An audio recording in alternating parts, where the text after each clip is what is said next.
তিনটা, অথচ আমি আপনাদেরকে শুরুতেই বলেছি, তিনি আমাকে দুঃখ ভরা কণ্ঠে যেটা বলেছিলেন যে একটি মাত্র ঘটনা এদেশের সংবিধানে বলা হয়েছে, যদি অপরাধ কর্ম সাব্যস্ত হয় তবে মামলা হবে একটা, কিন্তু আমার বিরুদ্ধে মামলা দেওয়া হয়েছে তিনটা। এর মধ্যে একটি মামলা দেওয়া হয়েছিল সিলেটের এক ইসলাম বিদ্বেষী সাতেম মুক্তমনা ব্লগারের নাম দিয়ে, যে রসুলের বিরুদ্ধে কুচ্ছা রটাতো, তার হত্যা মামলায় তাকে আসামি করা হয়েছে। শফিউর রহমান ফারাবী ভাই আমাকে বলেছেন, সাইফুল ইসলাম ভাই আমি খুব কষ্ট পাই, যখন আমাকে এই মামলাটা দেওয়া হলো আমি তখন রিমান্ডে 2015 সালের 2 মার্চ আমাকে রিমান্ড দেওয়া হয়েছে, আর ওই অনন্ত বিজয় হত্যা মামলা ঘটিত হয়েছে তারও ঠিক 2 মাস 10 দিন পর, তথা 2015 সালের মে মাসের 12 তারিখ। 2 মাস 10 দিন রিমান্ডে ও কারাগারে থাকবার পর কারাগার থেকে বেরিয়ে এসে সিলেটে গিয়ে আমি কিভাবে হত্যাকাণ্ড ঘটাতে পারি, এটা তো আমার বিবেকে ধরে না, আপনাদের বিবেকে কিভাবে ধরলো? এই প্রশ্নকে আপনারা উত্তর দিতে পারবেন না। সংগ্রামী সাথী ও বন্ধুগণ, আমি আমার বক্তব্য আর বাড়াতে চাই না। এই পর্যায়ে আমাদের সামনে বক্তব্য নিয়ে আসছেন, আমাদের সামনে সূচনা বক্তব্য রাখবেন মাওলানা মোহাম্মদ ইসহাক খান। এই পর্যায়ে আমাদের সামনে সূচনা বক্তব্য রাখবেন মাওলানা মোহাম্মদ ইসহাক খান, লেখক, গবেষক, প্রকাশক ও উপদেষ্টা, বৈষম্যহীন কারামুক্তি আন্দোলন। السلام عليكم ورحمة الله وبركاته. الحمد لله وكفى وسلام على عباده الذين اصطفى، أما بعد فأعوذ بالله من الشيطان الرجيم. بسم الله الرحمن الرحيم. وقل جاء الحق وزهق الباطل إن الباطل كان زهوقا. وقال النبي صلى الله عليه وسلم جاهدوا المشركين بأموالكم وأنفسكم وألسنتكم. সংগ্রামী তাওহীদি জনতা, আপনারা সকলেই অবগত আছেন আজকে আমরা যে জন্য এখানে সমবেত হয়েছি, বৈষম্যহীন কারামুক্তি আন্দোলনের পক্ষ থেকে জেলখানার সেই অন্ধকার কুঠুরিতে যে সকল মাজলুমগণ ধুকে ধুকে দিনরাত অতিক্রান্ত করছেন, বিশেষ করে আমাদের অনলাইন জগতের সকলের অত্যন্ত পরিচিত মুখ আমাদের প্রিয় ভাই শফিউর রহমান ফারাবী ভাই, যিনি প্রায় 11 বছর যাবৎ সম্পূর্ণ মিথ্যা মামলায়, সম্পূর্ণ খুনি হাসিনার সাজানো নাটকীয় সাজার কারণে তিনি জেলখানার অন্ধকার সেলের মধ্যে এখনো তিনি পড়ে আছেন। হে আমার ভাইয়েরা, আমরা পরিষ্কার ভাবে বলে দিতে চাই, এই আওয়ামী লীগ সরকার যারা আমাদের দেশে বিগত 15 বছর যাবৎ জুলুমের যেই সাম্রাজ্য প্রতিষ্ঠা করেছিল, তারা ইসলামের কথা যেই বলতো তাকেই একটা না একটা মিথ্যা মামলা দিয়ে, একটা না একটা জঙ্গি মামলা দিয়ে, একটা না একটা ভুয়া মামলা দিয়ে তাদেরকে গ্রেফতার করেছে, ঠিক কিনা? হে আমার ভাইরা, এই খুনি হাসিনা এবং তার আওয়ামী সরকার আমাদের দেশের শত শত ওলামায়ে কেরামদেরকে হত্যা করেছে শাপলা চত্বরে। এই খুনি হাসিনা এবং আওয়ামী লীগের সরকার এই দেশের নিরীহ জনসাধারণকে সেই জুলাইয়ের আন্দোলনে হত্যা করেছে নির্বিচারে।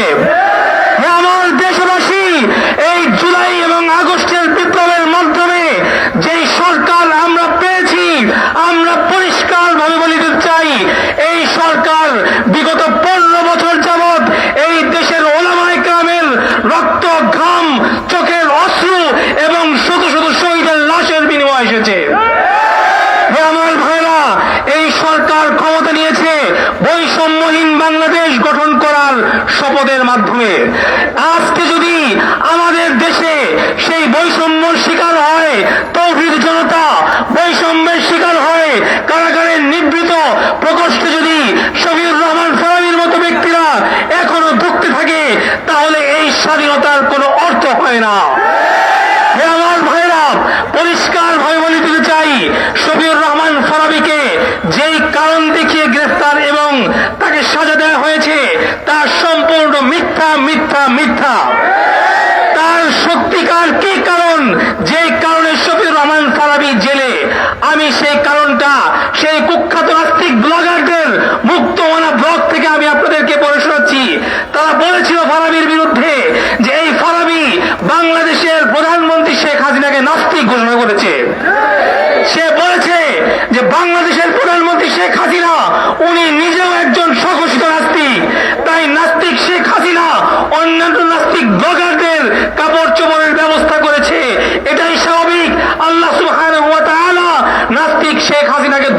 করবে। এই কথা ফারাবি বলেছিল আজ থেকে কত বছর পূর্বে, 12 বছর পূর্বে এই কথা ফারাবি বলেছিল। এই কথার কারণে এই খুনি হাসিনা সে পরিষ্কার হয়ে বুঝেছে, এই খুনি হাসিনা সে যারা রাসূলুল্লাহ সাল্লাল্লাহু আলাইহি ওয়াসাল্লামকে গালি দিয়েছিল সেই কুখ্যাত শাতিমদেরকে দ্বিতীয় মুক্তিযোদ্ধা ঘোষণা করেছিল, ঠিক কিনা? সেই সময়ে যখন পুরো জাতি উদ্ভূত হয়েছিল, এই শফিউর রহমান ফারাবি একটা বাটন মোবাইলের মাধ্যমে কুখ্যাত নাস্তিকদের সকল মিথ্যাচার রাসূলুল্লাহ সাল্লাল্লাহু আলাইহি ওয়াসাল্লামের সম্পর্কে, উম্মাহাতুল মুমিনিনদের সম্পর্কে যত ধরনের নেক্কারজনক কুৎসা রটনা ছিল প্রত্যেকটার জবাব দিত আমাদের সাথে এই ফারাবি। হে আমার ভাইরা, আমরা সেই ব্লগ জগৎ থেকে এই অনলাইন দেখে এসেছি, এই আওয়ামী খুনি শেখ হাসিনা এবং ইসলাম বিদ্বেষী শক্তি সামহাইন ব্লগের মাধ্যমে, মুক্তমানা ব্লগের মাধ্যমে এবং বামপন্থী নাস্তিকদের মাধ্যমে তাদের ক্ষমতাকে পাকাভুক্ত করার চেষ্টা করেছিল, ঠিক কিনা? কিন্তু এই ফারাবি বলেছিল এই শেখ হাসিনাকে আল্লাহ তাআলা অবশ্যই ধ্বংস করবেন। আমরা সেই ধ্বংস দেখতে পেরেছি কিনা? হে আমার ভাইরা, আমার সাথে ফারাবির অনেকবার সাক্ষাৎ হয়েছে। সর্বশেষ একটা ঘটনা বলে আমার কথা শেষ করব। এই ফারাবি যখন হেফাজতের উত্থান ঘটলো সেই 2013 সালে মে মাসের পরে, আমরা তখন চিন্তা পড়ে গেলাম। প্রতিদিন হাটহাজারী মাদ্রাসায় বিভিন্ন লোকজন যাতায়াত করছে। আমরা তখন চিন্তা করলাম হাটহাজারী মাদ্রাসায় গেটের মধ্যে 2টা মেটাল ডিটেক্টর আমরা সেট করব। আমরা কিছু টাকা কালেকশন করে এই যে বাইতুল মোকাররম স্টেডিয়াম মার্কেটে আমি সেদিন এসেছিলাম, আমার সাথে আলুর মিনারের সহকর্মী ছিল, আমরা মেটাল ডিটেক্টর কিনতে এসেছি। হঠাৎ করে এখানে ফারাবির সাথে দেখা। সে হয়তো কোথাও থেকে এসেছে বা সিলেটে যাবে। সে জিজ্ঞেস করলো, ভাই এখানে কি জন্য আসছেন? বললাম আমরা আজকে হাটহাজারী যাবো। আহমদ শফি রহমতুল্লাহি আলাইহি তিনি তখন জীবিত ছিলেন, তার কাছে আমরা 2টা মেটাল ডিটেক্টর ক্যামেরা দিব যেন হাটহাজারী মাদ্রাসার গেটে দিয়ে কেউ ঢুকলে তাকে যেন চেক করা যায়। তখন ফারাবি বলল, আপনাদের কি কোনো টাকা পয়সা দরকার আছে কিনা? আমরা বললাম যে আমাদের মোটামুটি হয়ে গেছে, তারপর আপনি চাইলে শরীক হতে পারেন। তৎক্ষণাৎ এই ফারাবি তার পকেট থেকে কয়েক হাজার টাকা বের করে আমাকে দিয়েছিল এবং বলেছিল আপনি অন্য টাকার সাথে এই টাকা কেউ শরীক করে নেন, যেন হেফাজত ইসলামের আন্দোলন এবং হাটহাজারী মাদ্রাসার সাথে তার নিরাপত্তার সাথে আমাদের এই অল্প টাকাও শরীক হয়ে যায়। বলেন সুবহানাল্লাহ। এই ফারাবিকে আজকে যদি হেফাজত ইসলাম ভুলে যায়, এই ফারাবির সাথে যারা জেল খেলেছে, আমি আমার উস্তাদ আল্লামা মামুনুল হক সাহেবের দিকে লক্ষ্য করে বলবো, আপনি ফারাবিকে জেলখানায় দেখে এসেছেন। আজকে ফারাবির পক্ষে আপনারা আওয়াজ তুলুন। 11 বছর পর্যন্ত একটা মানুষ অন্ধকার সেলের মধ্যে দিন কাটাচ্ছে। আজকে যদি আপনি তাদেরকে ভুলে যান, এটা হবে বিশ্বাসঘাতকতা, মুনাফিকি, বিশ্বাসঘাতকতা। হে আমার ভাইরা, আলোচনা দীর্ঘায়িত করার সুযোগ নেই। আমি আজকে শুধুমাত্র এই গণজমায়েতের কাছে দাবি তুলবো। হে আমার ভাইরা, যারা আমাদের দূর দিয়ে আওয়ামী লীগের সেই কুখ্যাত দিনগুলোতে ইসলামের পক্ষে সৈনিক ছিল, রাসূলের হাদিসের উপর যারা আমল করেছে, মুশরিকদের বিরুদ্ধে, আল্লাহর রাসূলকে গালিগালাজের বিরুদ্ধে যারা অনলাইনে অফলাইনে পরিষ্কার ভাবে তারা তাদের সর্বশক্তি বিনিয়োগ করেছে, তাদের জন্য আমাদের কিছু করণীয় আছে কিনা? যদি আজকে আমরা এই ভাইদেরকে জেলখানা থেকে মুক্ত করতে না পারি, আল্লাহর কসম কিয়ামতের ময়দানে আল্লাহ রাসূলের সামনে আমরা কেউ মুখ দেখাতে পারবো না। আল্লাহ রাসূল যদি বলেন আমার ইজ্জতের জন্য যেই ফারাবি লেখালেখি করার কারণে জেলে গিয়েছিল, তোমরা জেলের বাইরে থেকে তার জন্য কি করেছো আমাদের কোনো জবাব থাকবে না। আমরা ডক্টর ইউনূসের সরকারের কাছে পরিষ্কার হয়ে বলে দিতে চাই, ডক্টর ইউনূস সাহেব আপনি অনেক বয়স হয়ে গিয়েছে, 2 দিন আগে পরে আপনি অবশ্যই একদিন না একদিন মৃত্যুবরণ করতে হবে। আল্লাহ এবং তার রাসূলের সামনে আপনাকে দাঁড়াতে হবে। সেই ভয় থেকে যেই সকল মাজলুম ইসলামিক লেবাস পোশাকের কারণে, মিথ্যা জঙ্গি মামলার কারণে কাশিমপুর কারাগারগুলোতে যারা বন্দী হয়ে আছে, তাদেরকে অনতিবিলম্বে সকলকে মুক্তি দেওয়ার ব্যবস্থা করতে হবে। নাসরুল্লাহ ওয়া ফাতহুন করিব ওয়া বাশশিরিল মুমিনিন। তাকবীর, তাকবীর। মুক্তি মুক্তি মুক্তি চাই, মুক্তি চাই, মুক্তি মুক্তি মুক্তি চাই, ফারাবীর মুক্তি চাই, মুক্তি চাই। 6 দফা দাবিতে আওয়াজ তুলো একসাথে, 6 দফা দাবিতে আওয়াজ তুলো একসাথে। সবাই যখন ঘরে এলো, আমার ভাই জেলে গেল, আমার ভাই জেলে গেল, সবাই যখন মুক্তি পেল, আপনারা জেনে থাকবেন 2013 সালের নাস্তিক্যবাদ এবং ইসলাম বিরোধী শক্তি যখন মাথাচাড়া দিয়ে উঠেছিল, তখন আমাদের মতন এই সমস্ত অ্যাক্টিভিস্টরা তখন তাদের অস্তিত্ব খুঁজে পাওয়া যেত না। ঠিক সেই সময়ে একা হাতে শক্ত কলমে নাস্তিকদেরকে কঠোর হস্তে যারা দমন করেছিল, তাদের মধ্য থেকে একমাত্র অনন্য মহানায়ক যদি কাউকে ঘোষণা করতে হয়, আমি আজকের এই মঞ্চ থেকে শফিউর রহমান ফারাবীকে ঘোষণা করছি। সংগ্রামী সাথী ও বন্ধুগণ, এই মুহূর্তে আমাদের সামনে বক্তব্য নিয়ে আসছেন মাওলানা আবুল কাসেম কাসিমি। এই মুহূর্তে আমাদের সামনে সংক্ষিপ্ত বক্তব্য নিয়ে আসছেন মাওলানা আবুল কাসেম কাসিমি, নায়েবে আমির, বাংলাদেশ খেলাফত আন্দোলন।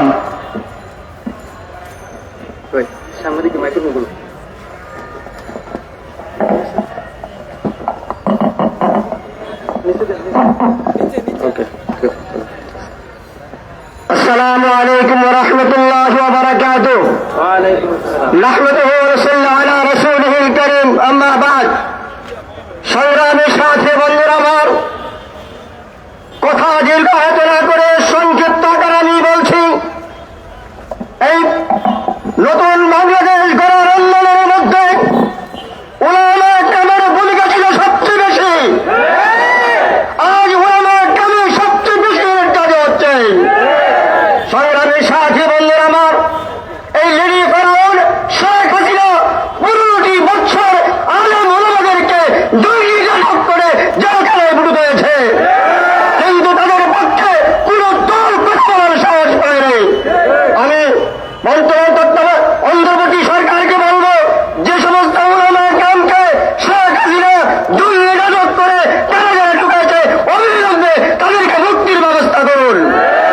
আর যদি মুক্তির ব্যবস্থা না করা হয়, তাহলে তাদেরকে কিভাবে মুক্তি করতে হয় উলামা কেরাম সেই ব্যবস্থা করবে এবং আন্দোলনের করে সারা বাংলাদেশে চলিত ইনশাআল্লাহ।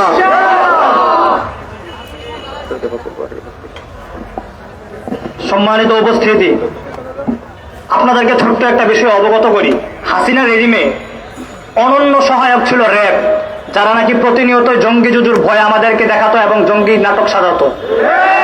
একটা ব্যাপার সুস্পষ্ট করি, কিছুদিন আগে সাদ নামক একটা ছেলেকে তার মায়ের খুনি বানিয়েছিল এই র্যাব। সেখান থেকে এটা আমাদের সামনে আবারও প্রতীয়মান হয়েছে। এই র্যাব প্রতিনিয়ত আজ অব্দি, অদ্যবধি, এমনকি ভবিষ্যৎকাল পর্যন্ত এরা এই জঙ্গির নাটক সাজাতেই থাকবে। সুতরাং অচিরে এই র্যাবকে আমরা সতর্কবাণী শোনাতে চাই, হাসিনা রেজিমের এই ধারাবাহিকতা আপনারা আজ অব্দি আর বহাল রাখবেন না, নয়তো আপনাদের পরিণতিও হাসিনার মতো হতে পারত।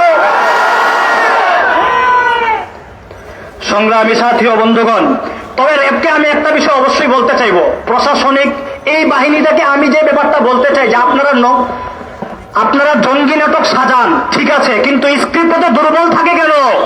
সাধারণ মানুষ কেন বুঝে ফেলে যে আপনাদের এগুলো নিতান্তই নাটক?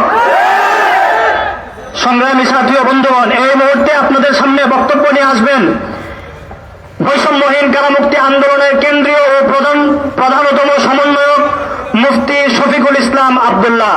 এই মুহূর্তে আপনাদের সামনে বক্তব্য নিয়ে আসছেন বৈষম্যহীন কারামুক্তি আন্দোলনের কেন্দ্রীয় ও প্রধানতম সমন্বয়ক মুফতি শফিকুল ইসলাম আব্দুল্লাহ।